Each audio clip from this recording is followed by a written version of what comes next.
Never Stop Reading Bible, where we unpack some of history's biggest ideas. So, imagine you have a blank slate. How would you build a society from scratch? It's a huge question, right? Well, today we're diving into an ancient text that lays out a really detailed blueprint for exactly that. It's all about community, leadership, and law. So yeah, how do you build a just society? Let's get into it.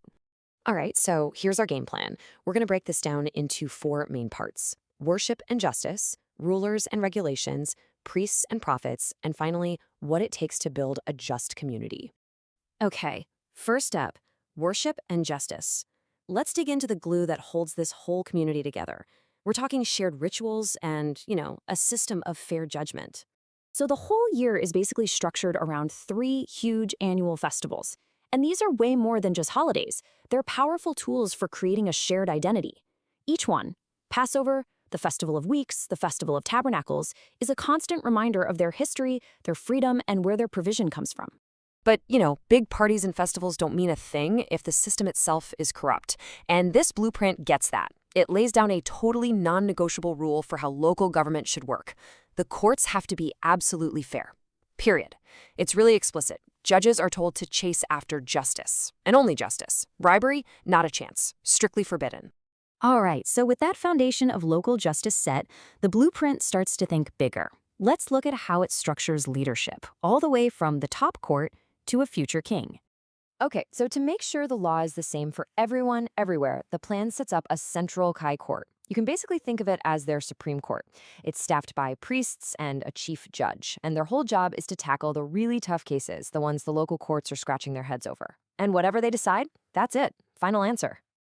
What's really interesting is that the text is already thinking ahead, anticipating that one day the people might want a king, and it lays out some really clear qualifications.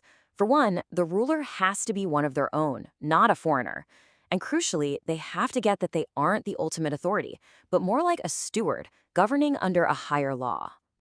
And this is a huge deal. The blueprint puts specific checks on the king's power. It says he can't hoard a bunch of horses, which was the ancient equivalent of an arms race. He can't pile up tons of personal wealth, because we all know where that can lead. And he can't have tons of wives, which was how kings made political alliances. It's a pretty smart system designed to stop a king from becoming a tyrant. Okay, so we've got civil leaders covered. Now let's talk about the society's spiritual and moral compass. So the blueprint draws a really clear line in the sand here. On one side, you have all these spiritual practices from neighboring cultures: divination, sorcery, talking to mediums, and the text says, nope, not for us. On the other side, you have the approved way to get guidance, through the priests and, even more importantly, through prophets sent by God. And then there's this really significant promise of a future prophet who will speak with ultimate authority. This is big because it sets up an expectation that divine guidance is ongoing. But it also puts everyone on high alert, right? Because if a true prophet is coming, you've got to be super careful to watch out for the fakes. All right, for our last section, let's bring all this high-level stuff down to street level.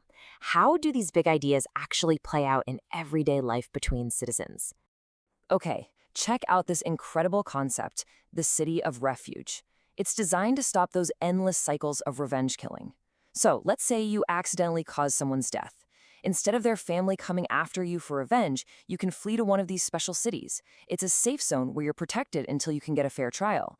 It's all about justice, not vengeance. So you see the process here. The unintentional killing happens, the person runs to a city of refuge, and their life is safe until a formal judgment is made. The whole system is built to just de-escalate everything. It puts a pause on that immediate emotional desire for payback and makes sure due process happens. And speaking of due process, here's another key rule, and it is a big one. You can't convict somebody based on the word of just one person. No way. You need at least 2, maybe 3 witnesses to make a charge stick. Think about that. That sets the bar for evidence really high.